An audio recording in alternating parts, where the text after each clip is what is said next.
It's no secret that life can change in a heartbeat. Every year, nearly 800,000 people in the U.S. suffer from a stroke, and about 75% to which are first or new strokes. In tonight's Eye on KELOLAND, Travis Fossing tells us about the importance of recognizing the signs of a stroke and how that knowledge may have saved the life of a Sioux Falls man.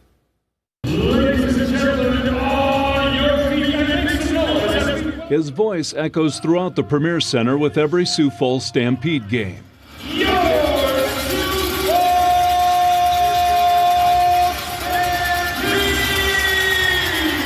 At ice level, behind the mic, you'll find Randy Preston. I enjoy being able to engage the crowd and use a little bit of my energy to bring the energy in the room up. I have the best seat in the house. Preston has been the stadium announcer for the Herd since 2012.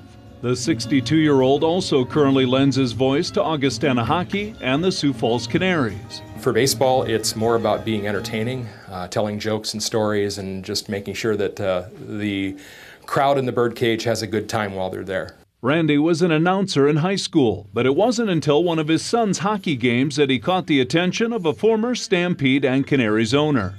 Gary Weckworth had heard me doing PA in the arena once for a squirt tournament.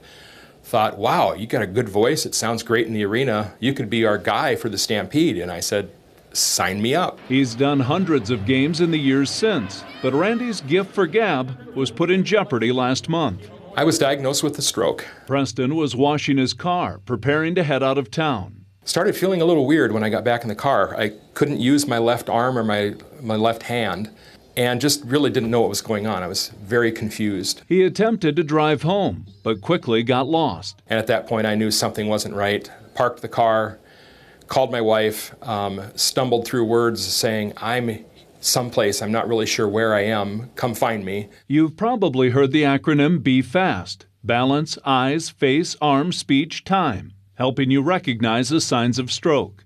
Randy's wife has it on the family's refrigerator. She immediately knew what was going on.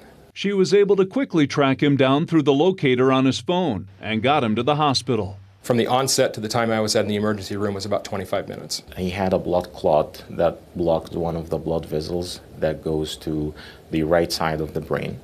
And we were able to see that on the CT angiogram, and basically we were able to give him the clot-busting medication on time, and that blood clot got dissolved and his symptoms resolved. Dr. Ahmed Abdelazim is a stroke neurologist with Sanford Health. He says the minutes immediately following a stroke can mean the difference between life and death. Every minute, about 1.9 million neurons die unless we do an intervention to dissolve the blood clot in the brain. Once the clot is dissolved, the fact-finding mission begins. Once we pass the acute stroke phase, the next phase is going to be answering two questions. First, why did the stroke happen? And second question, what can we do to prevent another stroke from happening in the future? As for Randy's risk of recurrence, I don't think Mr. Preston will have a long-term effect because he was able to be here on time. He got the right treatment, and I'm happy that he's back to what he loved to do. But right now, I feel 100% like I was before, and just am happy to be back to work doing what I love. Preston is still on the mend, but back behind the mic, and says the outpouring of support has been staggering. It has just been amazing, and I feel privileged to be able to do what I'm doing. It's a job he's done more than 1,000 times before, but one he'll never take for granted again. With Eye on KELOLAND, I'm Travis Fossing. If you want to hear Preston in person, the Stampede have one home game remaining in the regular season scheduled for April 13th against Fargo, but baseball season is just around the corner. The Canaries open the home portion of their schedule on May 17th.